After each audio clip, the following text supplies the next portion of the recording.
gusto mong mag-add ng friend sa Chamet pero hindi mo alam kung paano or mag-search ng friend, ganito lamang po ang gagawin natin. Punta lang ito sa ating Chamet apps. And then, dyan sa taas, ayan, pindutin lamang po natin. Yan, yung may bar. Ayan. Tapos yung may flag ng Pinas. Flag ng Pinas.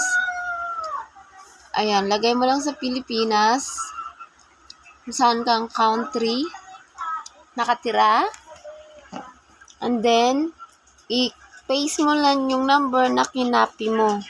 Diyan, yung Chamet ID number ng friends mo. And ayan na-search ko na siya. So, pwede mo na siya i-follow.